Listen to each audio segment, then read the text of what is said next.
So here we have the BMW 435 diesel convertible M Sport, automatic gearbox as well, on an 18 plate. I'm going to start off by showing you around the outside of the car, and then we'll hop in and run through some controls on the inside. But from the outside you can see that it's a two-door car with alloy wheels. Let's start off inside the boot and then work our way around the rest of the car from there. So as we approach the boot, you'll see we have reversing sensors. This car's also got a reversing camera. Plenty of boot space given that it's a convertible. Of course the roof is up at the moment. Should you want to put the roof down, you just need to put this cover in place. The roof sits above that and your boot space is then the remaining section underneath there. Okay, so we're just going to work our way back round to the front of the car now, and then we'll hop in and run through some controls on the inside. But now that we've done a full circle of the car, you can see it's in fantastic condition the whole way around and a really lovely colour as well. Just briefly before we climb in, I think that's what we've seen the interior from this exterior point of view. You get full leather seats. The driver's seat is not only electronically adjustable but has two different memory settings.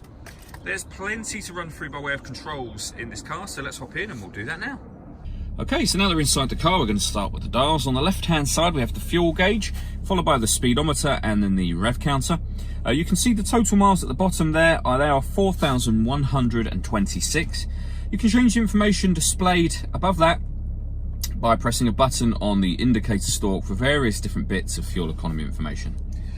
Backing out to the steering wheel, on the left-hand side, we have cruise control and speed limiter, and on the right-hand side, we have stereo controls and voice activation for the phone. Hit that button, ask it to dial anyone in your contacts list, and it can do that for you without you having to take your phone from your bag or pocket. That is, of course, once you paired up your phone, and I'll show you where that's done in just a moment. We then have these paddles. That's so that you can change down a gear or up a gear with the plus paddle using this automatic gearbox. So the central screen, this is BMW's professional nav. This is where you would pair your phone, just underneath the communication heading. You can see we have satellite navigation here. Now all this movement I'm making at the moment, it's all being done using the iDrive system, which is this dial. You can twist this, you can push it down, it moves to the right, left, up and down, like a joystick or a mouse on a computer. So you can either use this, or the screen is touchscreen. So if you want to go to navigation, you can do. As say, it'll open up the map there. You can either then touch these bits down the left or jog the dial over to the left and turn it, which is obviously easier to do if you're driving the car. It's much better to have your hand down here than trying to fiddle with the controls up on the screen. There's a full video showing how the satellite navigation works on both our website and our Facebook page. In terms of music, we have DAB digital radio, FM as well.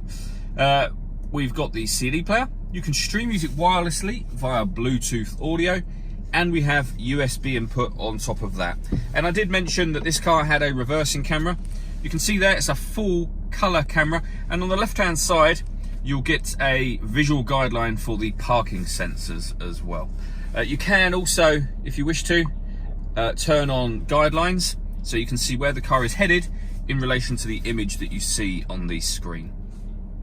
Working our way down from that, we have the CD player and then dual zone climate control. So you can adjust the temperature on the passenger and driver sides, fan speed up and down from here.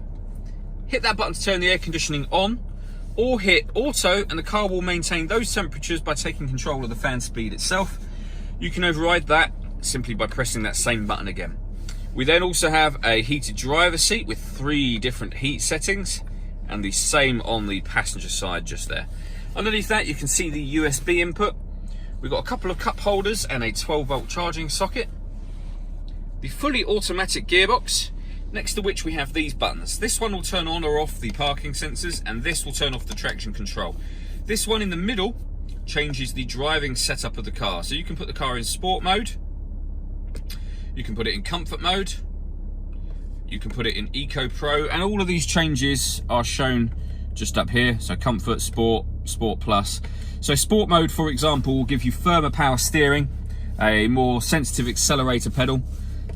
Sport plus would be exactly the same, but it would also give you limited traction control.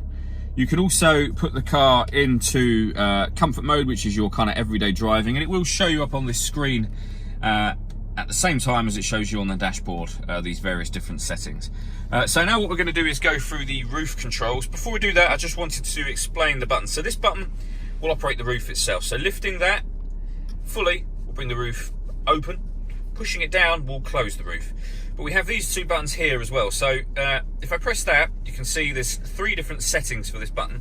What that is doing is it's blowing out hot air onto your neck, and that's the passenger seat that I've done there, via these vents, and you can probably hear the air coming out of there now, and if I turn it off, you'll hear the difference. There you go, and that works really, really well, again, for days like today where it's sunny, but not necessarily very warm. So let me show you the roof in operation now. Okay, so I'm going to put my finger on the button and lift it. First thing that happens is all 4 windows will go down, and then the roof will start its operation. Once it's done, you'll have a kind of audible chime. That's where you can let go of the button and the roof is done, or you can keep your finger on the button and all 4 windows will do back up again.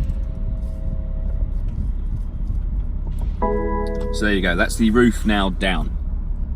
All that leaves me to say is thank you for taking the time to watch this video. If you'd like to come and see the car in person and have a test drive, please feel free to call any of our MJA sites. We'd love to hear from you soon.